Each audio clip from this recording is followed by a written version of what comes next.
ಮಾಡದೆ ಎಲ್ಲ ತೋರಿಸೋ ವಿ ಚಾನಲ್ ತರ ಕೆಲಸ ಮಾಡುವಾಳು ನಾಳು.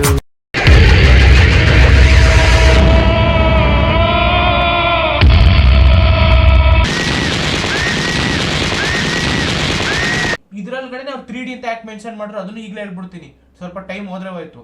3D ಅನ್ನೋದು ಏನಕ್ಕೆ ಗೊತ್ತಾ ಮೆನ್ಷನ್ ಮಾಡೋದವರು, ಇದು reality based movie. It's not fiction like ಓಂ, ಉಶ್ ಅಥವಾ ಎ ಅಥವಾ ಉಪೇಂದ್ರ. ಫ್ರಿಕ್ಷನ್ ಅಲ್ಲ, ಅದಕ್ಕೆ 2D ನೋಡಿ. ಉಪೇಂದ್ರ 2D ಅಂತ ಮೆನ್ಷನ್ ಮಾಡ್ತಾರೆ. ಸೊ ಉಪೇಂದ್ರ ಅನ್ನೋ ಮೂವಿ ಬರುತ್ತೆ, ಆ ಉಪೇಂದ್ರ ಅನ್ನೋ ಮೂವಿನೇ ಲಾಸ್ಟ್ ಎಂಡಿಂಗ್ ಅಲ್ಲಿ 2D ಅಂತ ಮೆನ್ಷನ್ ಮಾಡ್ತಾರೆ. So it is already pre planned. So Upendra is a genius ಅನ್ನೋದು ಇದಕ್ಕೇನೆ, ಯಾಕೆಂದ್ರೆ he used his brain. I am not saying lies, ಇದು ಸತ್ಯವಾಗ್ಲೂ ತಲೆ ಉಪಯೋಗಿಸೇ ಈ ತರ ಮಾಡಕ್ಕಾಗೋದು. 3D ಅಂದ್ರೆ ನೋಡಿ ರಿಯಾಲಿಟಿ ಬೇಸ್ಡ್ ಮೂವೀಸ್. ಯಾಕಂದ್ರೆ 3D ಈಸ್ ನಾವಿರೋ ವರ್ಲ್ಡ್ ನ 3D ಅಂತ ಕನ್ಸಿಡರ್ ಮಾಡ್ತೀವಿ. ಯಾಕಂದ್ರೆ ನಾವಿರೋ ರಿಯಾಲಿಟಿ 3D. ಆ ರಿಯಾಲಿಟಿಲಿ ನಡೆಯೋ ಕಥೆನೇ ಇದು ಅನ್ನೋದಕ್ಕೋಸ್ಕರ ಮ್ಯಾನಿಪುಲೇಷನ್ ಹೆಂಗ್ ಮಾಡ್ತಾರೆ, ಅದೇ ಸ್ವಸ್ತಿಕ್.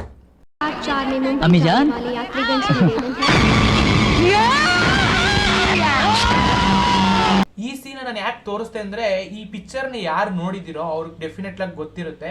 ಇದು ಸೇಮ್ ಸೀನು ಲಾಸ್ಟ್ ಎಂಡಿಂಗ್ ಅಲ್ಲಿ ರಿಪೀಟ್ ಆಗುತ್ತೆ. Only difference is that different perspective ಇಂದ.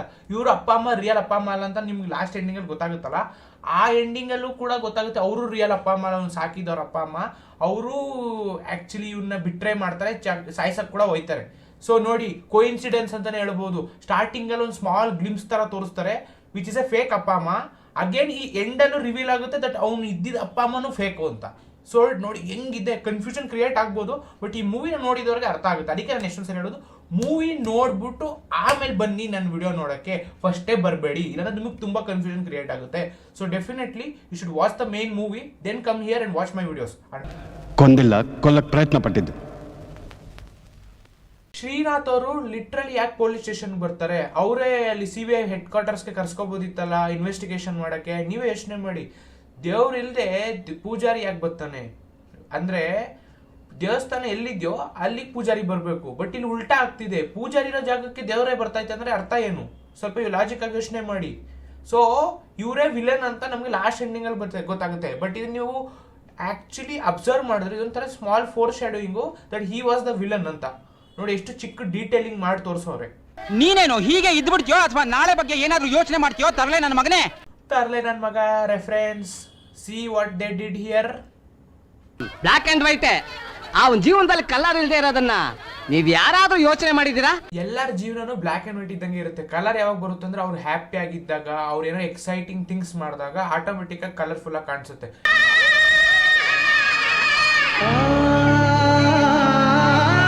ಅಬ್ಸರ್ವ್ ಮಾಡಿ, 2 ಹೀರೋಯಿನ್ಗಳು ಸಪರೇಟ್ ಬ್ಯಾಕ್ ಗ್ರೌಂಡ್ ಮ್ಯೂಸಿಕ್ ಕೊಟ್ಟಿದ್ದಾರೆ. ಇದೇ ನಿನ್ ಮಗು ಕೂಡ ಆಟ ಸಾಮಾನು ಅನ್ಕೊಂಡ್ಯಾ? ಇದ್ರಲ್ಲಿ ಬಾಂಬ್ ಇದೆ, ಬಾಂಬ್. ಇದೇನ್ ಕ್ಯಾಡ್ಬರೀಸ್ ಚಾಕ್ಲೇಟ್ ಅನ್ಕೊಂಡ್ಯಾ? ಈಸ್ ಲಿಟ್ರಲಿ ಶೋಯಿಂಗ್ ನಾರ್ಮಲ್ ಬೊಂಬೆಗಳನ್ನ ಹಾಕ್ಬಿಟ್ಟು ಕ್ಯಾಡ್ಬರೀಸ್ ಚಾಕ್ಲೇಟ್ ತರಿಸ್ಬಿಟ್ಟು ಬಾಂಬ್ ಅಂತ ಎದುರಿಸ್ತಾವನೆ. ಸೊ ಟೆಕ್ನಿಕಲಿ ನೀವು ಇದನ್ನ ಅರ್ಥ ಮಾಡ್ಕೋಬೇಕು. ಇದು ಹೆಂಗೆ ಅಂದ್ರೆ, ಏನ್ ಬೇಕಾದ್ರೂ ತೋರಿಸಿ ಜನನ ಮ್ಯಾನಿಪುಲೇಟ್ ಮಾಡ್ಬೋದು. Even if it's not real, if you able, ನಿಮ್ ಕನ್ವಿನ್ಸಿಂಗ್ ಎಷ್ಟು ಸ್ಟ್ರಾಂಗ್ ಇರುತ್ತೆ ಅಂದ್ರೆ ಅದ್ರ ಮೇಲೆ ಡಿಪೆಂಡ್ ಆಗುತ್ತೆ. ನೀವು ಯಾರನ್ನಾರು ಬಕ್ರಾ ಮಾಡ್ಬೋದು ಅಂತ. ಆದ್ರೆ ನಾನೊಬ್ಬ ಇಂಟೆಲಿಜೆಂಟ್ ಪೊಲೀಸ್ ಆಫೀಸರ್ ಆಗಿರೋದ್ರಿಂದ ಇದಕ್ಕೆ ಖಂಡಿತ ಅವಕಾಶ ಕೊಡಲ್ಲ. ಚಪ್ಪಾಳೆ ತಟ್ಟೆ. ಇಂಟೆಲಿಜೆಂಟ್ ಅನ್ನೋನು ಯಾವತ್ತು ಬಾಯ್ಬಿಟ್ಟು ಹೇಳ್ಕೊಡಲ್ಲ ನಾನು ಇಂಟೆಲಿಜೆಂಟ್ ಅಂತ, ಮಾಡಿ ತೋರಿಸ್ತಾನೆ.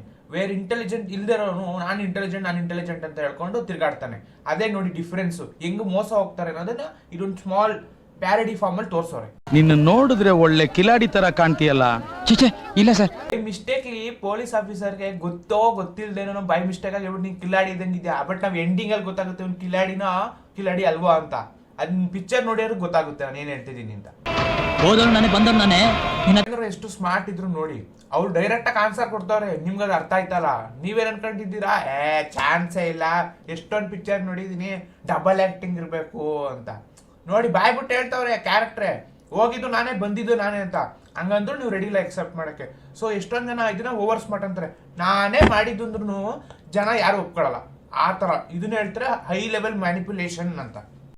ಅವಳನ್ನ ದಾರಿಗೆ ತರ್ತೀನಿ, ಅವಳನ್ನ ಲವ್ ಮಾಡ್ತೀನಿ, ಮದುವೆ ಆಗ್ತೀನಿ, ಅವಳಿಗೆ ಬಾಳು ಕೊಡ್ತೀನಿ. ಈ ಸೀಕ್ವೆನ್ಸ್ ಅಲ್ಲಿ ಪೂರ್ತಿ ಪಿಕ್ಚರ್ ಕಥೆನೇ ಹೇಳ್ತವ್ರೆ ಕುತ್ಕೊಂಡು ಓಪನ್ ಆಗಿ. ನಮ್ಗೆ ಅರ್ಥನೇ ಆಗಿಲ್ಲ. ಲಾಸ್ಟ್ ಎಂಡಿಂಗ್ ಅಲ್ಲಿ ಗೊತ್ತಾಗುತ್ತೆ ಪಿಕ್ಚರ್ ಕಂಪ್ಲೀಟ್ ಆದ್ಮೇಲೆ. ಹೌದಲ್ಲ, ಸ್ಟಾರ್ಟಿಂಗ್ ಅಲ್ಲಿ ಹೇಳಿದ್ರು ಕಥೆನ, ಈಗ ಇಲ್ಲೂ ಕಂಪ್ಲೀಟ್ ಮಾಡ್ತಾರೆ. ನೋಡಿ ಇದನ್ನ ಹೇಳುದು ಏನ್ ಬ್ರಿಲಿಯನ್ಸ್ ಇರ್ಬೇಕು. ಸ್ಟಾರ್ಟಿಂಗ್ ಅಲ್ಲೇ ಪಿಕ್ಚರ್ ಕಥೆ ಹೇಳ್ಬಿಟ್ಟು ಪಿಕ್ಚರ್ ತೋರಿಸ್ತಾರಂತೆ. ಹೆಂಗಿರ್ಬೇಕು ಗುರು, ಯಪ್ಪ ಅಂದೆ. ಕಯಾಲು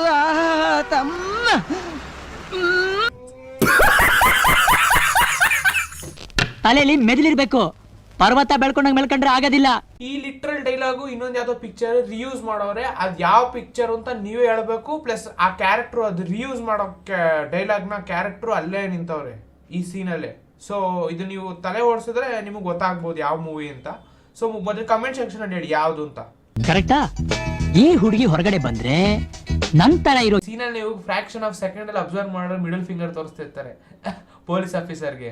it was a funny incident, but if you see in a sequence ನಿಮ್ಗೆ ಅರ್ಥ ಆಗುತ್ತೆ ಏನಕ್ಕೆ ಮಿಡಲ್ ಫಿಂಗರ್ ತೋರಿಸ್ತಿದ್ರು ಅಂತ. ಅನ್ಕೊಂಡ್ರೆ ಬೇರೆ, ಈ ಪ್ರಪಂಚ ಬೇರೆ ಅನ್ನೋದನ್ನ ತೋರಿಸ್ತೀನಿ. ಪ್ರಪಂಚದಲ್ಲಿ ಒಂದ್ ಮರಕ್ಕಿಂತ ಇನ್ನೊಂದ್ ಮರ ದೊಡ್ಡದಿರುತ್ತೆ. ನೀವೇ ಬುದ್ಧಿವಂತರು ಅನ್ಕೊಂಡ್ರು ನಿಮಗಿಂತ ಬುದ್ಧಿವಂತರು ಇದ್ದೇ ಇರ್ತಾರೆ. ನೀವು ಅನ್ಕೊಳ್ಳೋ ಪ್ರಪಂಚನೇ ಬೇರೆ ಇರೋದು ನೀವು, ಬಟ್ ನೀವು ರಿಯಾಲಿಟಿ ನಡೀತಾ ಇರೋದೇ ಬೇರೆ. ಸೊ ಯಾರೋ ನಿಮ್ನ ಮ್ಯಾನಿಪುಲೇಟ್ ಮಾಡಿ ನಿಮ್ಮನ್ನ ಕಂಟ್ರೋಲ್ ಮಾಡ್ತಾವ್ರೆ ಅನ್ನೋದು ಇಂಡೈರೆಕ್ಟ್ ಆಗಿ ಫೋರ್ ಶೇಡ್ ಆಗಿ ತೋರಿಸೋರು ನೋಡಿ ಈ ಪಿಕ್ಚರ್ ಅಲ್ಲಿ. ಯಪ್ಪ ಅಂದೆ.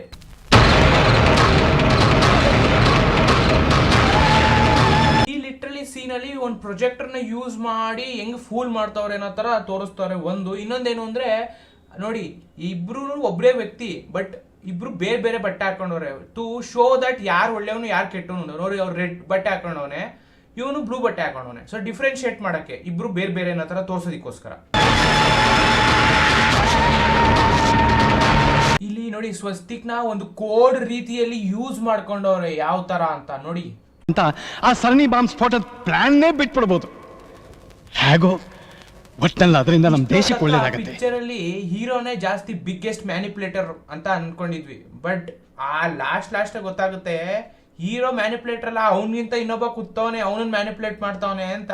ಸೊ ಅರ್ಥ ಮಾಡ್ಕೋಬೇಕು, ಇದು ನಮ್ಮ ಜೀವನ. ನಾವು ಇದು ಸಬ್ಜೆಕ್ಟ್ಗಳು ಸ್ವಲ್ಪ ಡಾರ್ಕ್ ಸಬ್ಜೆಕ್ಟ್ ಇರ್ಬೋದು, ಬಟ್ ರಿಯಾಲಿಟಿನೂ ಸ್ವಲ್ಪ ಹಂಗಿರ್ದು. ನಾವು ಅನ್ಕೋತೀವಿ ನಾವು ಬೇರೆಯವ್ರನ್ನ ಕಂಟ್ರೋಲ್ ಮಾಡ್ತಿದ್ದೀವಿ, ಆ ದೇವರು ಅನ್ನೋದು ನಮ್ಮನ್ನು ಕಂಟ್ರೋಲ್ ಮಾಡ್ತಾನೆ. ಇದೊಂಥರ ಫೋರ್ ಶ್ಯಾಡೋಯಿಂಗು ಇರ್ದು, ಬಟ್ ಇದನ್ನ ಒಂದು ನೆಗೆಟಿವ್ ಅಪ್ರೋಚ್ ಅಲ್ಲಿ ತೋರಿಸೋರೆ. It's okay, make sense, right?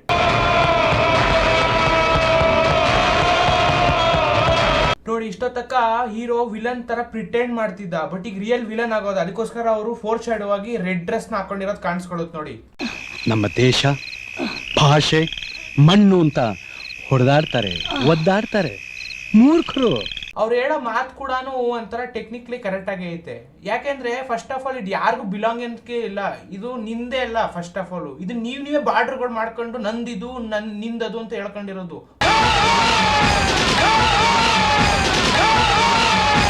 ನನಗೆ ಈ ವ್ಯಕ್ತಿ ಯಾರು ಅಂತ ಎಕ್ಸಾಕ್ಟ್ಲಿ ಗೊತ್ತಿಲ್ಲ, but he does look like ರಾಜ್ಕುಮಾರ್ದು. ನನಗೆ ತಪ್ಪು ಆಗಿರ್ಬೋದು, ಸರಿನೂ ಇರ್ಬೋದು. ಸೊ ಸ್ವಲ್ಪ ಸಿಮಿಲಾರಿಟೀಸ್ ಕಾಣಿಸ್ತಿತ್ತು, ಅದಕ್ಕೆ ಕೇಳೋಣ ನಿಮ್ಗೆ ಏನಾರು ಅನ್ಸ್ತಿದ್ಯಾ ಇಲ್ವಾ ಅಂತ ನನಗೆ. ಯಾಕಂದ್ರೆ ಕ್ಯಾಮಿಯೋ ತರ, ಸೀಕ್ರೆಟ್ ಕ್ಯಾಮಿಯೋ ಅಂತಾರಲ್ಲ ಆ ತರ.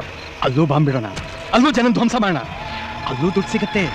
ಬೇರೆ ಶ್ರೀಮಂತ ದೇಶದಿಂದ ಅವ್ರ ದುಡ್ಡಲ್ಲೇ ಮಜಾ ಮಾಡೋಣ, ಆದ್ರೆ ಅಲ್ಲೂ ಬಾಂಬ್ ಬಿಡೋಣ. ಏನ್ ಗುರು, ಪಿಕ್ಚರ್ ಹೋಯ್ತಾ ತುಂಬಾ ಡಾರ್ಕ್ ಆಗ್ತೈತೆ. ಯಪ್ಪ ದೇವ್ರೆ, ಈ ನೋಡಿ ಹೆಂಗೆ ಇದೊಂದು ಸುಮ್ಮನೆ ಒಂದು ಕಾನ್ಸೆಪ್ಟ್ ಅಷ್ಟೇ. ಅವ್ರು ಏನ್ ತೋರ್ಸಕ್ ಟ್ರೈ ಮಾಡ್ತಾವ್ರೆ ಅಂದ್ರೆ, ಯಾವತ್ತಿದ್ರು ಅಷ್ಟೇ ಎದುರುಗಡೆ ವ್ಯಕ್ತಿಯಿಂದ ನಿಮ್ಗೆ ಎಷ್ಟು ಪ್ರಾಬ್ಲಮ್ ಕ್ರಿಯೇಟ್ ಆಗುತ್ತೋ ಇಲ್ವೋ ಗೊತ್ತಿಲ್ಲ, ಬಟ್ ಒಳಗಡೆ ಇರೋ ವ್ಯಕ್ತಿನೇ ನಿಮ್ಗೆ ಜಾಸ್ತಿ ಪ್ರಾಬ್ಲಮ್ ಕ್ರಿಯೇಟ್ ಮಾಡೋದು. ಅವನೇನೆ ಫಸ್ಟ್ ನೀವು ಹುಡುಕ್ಬಿಟ್ಟು ಅವು ತಡಿಬೇಕು. ಒಳಗಡೆನೆ ಇರ್ತಾರೆ ನಿಮ್ಗೆ ಪ್ರಾಬ್ಲಮ್ ಕ್ರಿಯೇಟ್ ಮಾಡೋರು, ಹೊರ್ಗಡೆ ಹುಡ್ಕಕ್ ಅಗತ್ಯ ಇಲ್ಲ. ನಿಮ್ಮಲ್ಲೇ ಇರ್ತಾರೆ ಯಾರೋ ಒಬ್ಬ ಇಂಥ ಕಂತ್ರಿ ಕೆಲಸ ಮಾಡೋನು, ಅವನನ್ನ ತಡಿಬೇಕು ಫಸ್ಟು. ಇವ್ರನ್ನ ಬೇಕಾದ್ರೆ ನಾವು ಎದುರುಗಡೆ ಸಿಗ್ತಾನೆ ನಾವು ತಡಿಬಹುದು, ಇವ್ನ ಒಳಗಡೆ ಇಟ್ಕೊಂಡು ಆಟ ಆಡ್ತಾನಲ್ಲ ಅವ್ನ ಹೆಂಗ್ ತಡಿತೀರಾ? ಅದನ್ನೇ ತೋರಿಸಿರೋದು. ಬುದ್ಧಿವಂತನಿಗೆ ಯಾವುದು ಅವನ ದೇಶ ಅಲ್ಲ, ಇಡೀ ಪ್ರಪಂಚನೇ ಅವನ್. ಇದು ಒಂಥರ ಕರೆಕ್ಟೇ. ಇಡೀ ವರ್ಲ್ಡ್ ನಿಮ್ ಟೆರಿಟರಿ ಆದಾಗ ನೀವೇನಕ್ಕೆ ನನ್ ಪಾರ್ಟ್ ಅದು ನಿನ್ ಪಾರ್ಟ್ ಇದು ಅಂತ ಫೈಟ್ ಮಾಡಕ್ಕೆ ಹೋಗಲ್ಲ, ಎಲ್ಲ ಒಂದೇ ಅಂತ ಕನ್ಸಿಡರ್ ಮಾಡ್ತೀರಾ ಅನ್ನೋದು ಅವ್ರ ಕಾನ್ಸೆಪ್ಟ್. ಉಪೇಂದ್ರ ಯಾವ ತರ ತಲೆ ಓಡಿಸೋರು ಅಂತ ನೋಡಿ, ಇದ್ರಲ್ಲೇ ಗೊತ್ತಾಗುತ್ತೆ. ಕಿತ್ತಾಡೋದ್ ಬದಲು ಇಡೀ ಜಗತ್ತೇ ನನ್ ಮನೆ ಅಂತ ಬದುಕಿದ್ರೆ ಯಾರು ಯಾರ ಜೊತೆನೂ ಕಿತ್ತಾಡಕ್ ಹೋಗಲ್ಲ ಅನ್ನೋದು ಒಂದು ಕಾನ್ಸೆಪ್ಟ್. ಬಟ್ ಅದು ಬುದ್ಧಿವಂತರಿಗೆ ಗೊತ್ತಿರುತ್ತೆ. ದಡ್ರೆ ಹೋಗೋದು ಇದ್ ನಂದು ಇದ್ ನಿಂದು ಅಂತ ಕಿತ್ತಾಡಕ್ ಹೋಯ್ತಾರೆ ಅಷ್ಟೇ, ಏನು ಮಾಡಕ್ಕಾಗಲ್ಲ. ರಿಯಾಲಿಟಿ ಅಂದ್ರೆ ಇದೆ, ಹಣೆ ಬರಕ್ಕೆ ಹೊಣೆ ಯಾರು? ಯಾರು ಒಬ್ಬರು ಬುದ್ಧಿವಂತರು, ಅವ್ರು ನಾಯಕರಾಗೋದಕ್ಕೆ, ಈ ಪ್ರಪಂಚ ಇತಿಹಾಸದ ಅವ್ರ ಹೆಸರು ಉಳಿಯೋದಕ್ಕೆ, ಅವ್ರು ಸುಖ ಪಡೋಕ್ಕೋಸ್ಕರ ಈ ದೇಶ ಭಾಷೆಯನ್ನು ಫುಲ್ ಅಭಿಮಾನ ಬೆಳೆಸಿ ಸಾವಿರಾರು ಹೆಣಗಳನ್ನ ಉಳಿಸಿ ಅದ್ರ ಮೇಲೆ ರಾಜ್ಯಭಾರ ಮಾಡಕ್ ಹೋಗ್ತಾರೆ. ಇದು ನಿಜವಾದ ಸತ್ಯ ಅಂದ್ರೆ ಇದೆ. ಯಾವತ್ತಿದ್ರು ಅಷ್ಟೇ ಎಂತ ಲೀಡ್ರೇ ಆಗ್ಲಿ ಅವನ ಸ್ವಾರ್ಥಕ್ಕೋಸ್ಕರ ನಾರ್ಮಲ್ ಜನನು ಯೂಸ್ ಮಾಡ್ಕೊತಾನೆ ಯುದ್ಧ ಮಾಡಕ್ಕೆ. ಅವನು ಯುದ್ಧ ಮಾಡ್ಬೇಕಂದ್ರೆ ಒಬ್ಬನೇ ಹೋಗ್ಬಿಟ್ಟೋಗಿ 1v1 ಫೈಟ್ ಮಾಡ್ಲಿ, ಯಾರು ಗೆಲ್ತಾರೋ ಅವ್ನು ರಾಜ ಆಗ್ಲಿ. ಹಂಗ್ ಮಾಡಲ್ಲ ಅವನು. ಅಮಾಯಕರನ್ನ ತಳ್ತಾನೆ, ಸೋತ್ರ ಓಡಾಯ್ತಾನೆ, ಇನ್ನೊಂದು ರಾಜ್ಯ ಕಟ್ಟಕ್ ಹೋಯ್ತಾನೆ. ಅಂತವ್ರು ಜನ ಏನು ಮಾಡಕ್ಕಾಗಲ್ಲ. ಎಲ್ಲ ಮ್ಯಾನಿಪುಲೇಷನ್. ಅದನ್ನ ಹೇಳಿದ್ದು ಲೀಡ್ರ್ ಅನ್ನೋನ್ ಬರ್ತಾನೆ, ಅವ್ರನ್ನ ಯೂಸ್ ಮಾಡ್ಕೊತಾನೆ, ಯುದ್ಧ ಮಾಡ್ತಾನೆ, ಗೆಲ್ತಾನೆ, ಹೋಯ್ತಾನೆ. ಯುದ್ಧ ಮಾಡ್ದಾರ ಅವರು, ನೋವು ತಿಂದರ ಅವರು, ಆ ರಾಜ್ಯ ಬರ ಅಳ್ತಾ ಇರೋದು ಇವನು. ನೋಡಿ ಒಂದು ಸಿಗ್ನಿಫಿಕೆನ್ಸ್, ಎಂತ ಬ್ಯೂಟಿಫುಲ್ ಸಬ್ಜೆಕ್ಟ್. ಅದಕ್ಕೆ ಹೇಳಿದ್ದು ಏನ್ ಸಖತ್ತಾಗಿ ಮಾಡೋರೆ ಉಪೇಂದ್ರ ಅವರು ಅಂತ. ಪ್ರತಿಯೊಬ್ಬನು ಅವನಿಗೆ ಅವನೇ ಗುರುವಾಗಿ ತನ್ನನ್ನು ತಾನೇ ತಿದ್ದಿಕೊಂಡಲ್ಲಿ ಇಡೀ ಜಗತ್ತೇ ನೆಮ್ಮದಿಯಿಂದಿರಲು ಸಾಧ್ಯ. ಒಲವೇ ಜೀವನ ಸಾಕ್ಷಾತ್ಕಾರ.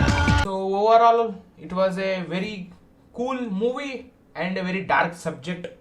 ಅಫ್ಕೋರ್ಸ್ ಇದು ತುಂಬಾ ಡಾರ್ಕ್ ಆಗಿತ್ತು ಸಬ್ಜೆಕ್ಟು, ತುಂಬಾ ನೆಕ್ಸ್ಟ್ ಲೆವೆಲ್ ಪಿಕ್ಚರ್ ಆಗಿತ್ತು. ಇದು ಈಗ ಬರಬೇಕಾಗಿತ್ತು, ಮಿಸ್ಟೇಕ್ ಆಗಿ ತುಂಬ 1998 ಬಂದ್ಬಿಡ್ತು. ಅದೊಂದು ಸ್ವಲ್ಪ ಅದರಿಂದ ಆಗಿನ ಜನ್ರೇಷನ್ ಅವ್ರಿಗೆ ಈ ಮೂವಿ ಅಷ್ಟಾಗಿ ಇಷ್ಟ ಆಗಿರಲಿಲ್ಲ.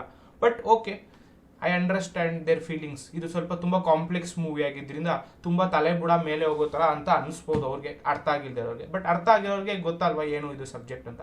ಓವರ್ ಆಲ್ ಈ ಮೂವಿಯಿಂದ ನಮ್ಗೆ ಏನು ಅರ್ಥ ಆಯಿತು, ಯಾವತ್ತು ಯಾರು ಮ್ಯಾನಿಪ್ಯುಲೇಟ್ ಮಾಡ್ತಾರಲ್ಲ ಅಂಥವ್ರಿಂದ ಎಷ್ಟಾಗುತ್ತೋ ಅಷ್ಟು ದೂರ ಇರಿ. ಜಾಸ್ತಿ ಮ್ಯಾನಿಪ್ಯುಲೇಷನ್ ಆದರೆ ನಿಮಗೆ ಪ್ರಾಬ್ಲಮ್ ಆಗುತ್ತೆ. ಅವ್ರೇನೋ ಅವ್ರ ಸ್ಯಾಟಿಸ್ಫ್ಯಾಕ್ಷನ್ಗೋಸ್ಕರ ನಿಮ್ಮನ್ನು ಯೂಸ್ ಮಾಡ್ಕೋತಾರೆ. ಇದೊಂದು ಸಿಂಪಲ್ ಎಕ್ಸಾಂಪಲ್ ಕೊಡ್ತೀನಿ ನೋಡಿ. ಸ್ಮಾರ್ಟ್ ವರ್ಕ್ಗೂ ಹಾರ್ಡ್ ವರ್ಕ್ಗೂ ಡಿಫ್ರೆನ್ಸ್ ಇಲ್ಲೇ ತೋರಿಸ್ಬಿಟ್ಟು.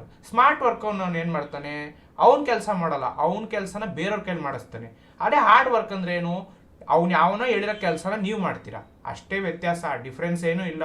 ಇದನ್ನೇ ಅವರೊಂದು ಮೂವಿ ಫಾರ್ಮಲ್ಲಿ ಹೆಂಗೆ ಮ್ಯಾನಿಪ್ಯುಲೇಷನ್ ವರ್ಕ್ ಆಗುತ್ತೆ, ಯಾರು ಹೆಂಗೆ ನಿಮ್ಮನ್ನ ಆಟ ಆಡಿಸ್ತಾರೆ, ಇದನ್ನ ಇನ್ನೊಂದು ಸಬ್ಜೆಕ್ಟ್ ವೈಸು ತಗೋಬಹುದು. ಬೇಕು ಅಂದ್ರೆ ನೀನು ಈಗ ದೇವ್ರು ಅನ್ನೋನು ನಿಮ್ಮನ್ನ ಹೆಂಗೆ ಕಂಟ್ರೋಲ್ ಮಾಡ್ತಾನೆ, ಇದು ಒಂಥರ ಅವ್ನು ಸ್ಯಾಟಿಸ್ಫ್ಯಾಕ್ಷನ್. ನೀವೆಲ್ಲ ಆಟ ಸಾಮಾನು ಇದ್ದಂಗೆ ಅವ್ನಿಗೆ, ದೇವ್ರಿಗೆ ಅವ್ನು ನಿಮ್ಗೆ ಇಷ್ಟ ಬಂದಂಗೆ ನಿಮ್ಮ ಕೈಲಿ ಆಡಿಸ್ತಾನೆ. ನೀವು ಅನ್ಕೋಬಹುದು ಏನಿದು ನನ್ನ ಲೈಫಲ್ಲಿ ಬರೀ ಟಾರ್ಚರೇ ಈ ಥರ. ಯಾಕೆಂದ್ರೆ ಮೇ ಬಿ ಅವ್ನು ಬರ್ದಿರೋ ಕಥೆಯಲ್ಲಿ ನೀನು ಟಾರ್ಚರ್ ಅನುಭವಿಸ್ಬೇಕು ಅಂತ ಬರ್ದಿರ್ತೇನೋ, ಅದಕ್ಕೆ ಅವ್ನು ಟಾರ್ಚರ್ ಕೊಡ್ತಿರ್ತಾರೆ. ಏನೂ ಮಾಡೋಕ್ಕಾಗಲ್ಲ. ಇದು ಇನ್ ದಿ ಎಂಡ್ ನಾನೇ ಎಲ್ಲ, ನನ್ನಲ್ಲೇ ಎಲ್ಲ ಅನ್ನೋ ಥರ ಒಂದು significance. Okay, thanks for watching guys, and please to subscribe. ಜೈ ಹಿಂದ್, ಜೈ ಕರ್ನಾಟಕ ಮಾತೆ. ಬಾಯ್ ಬಾಯ್.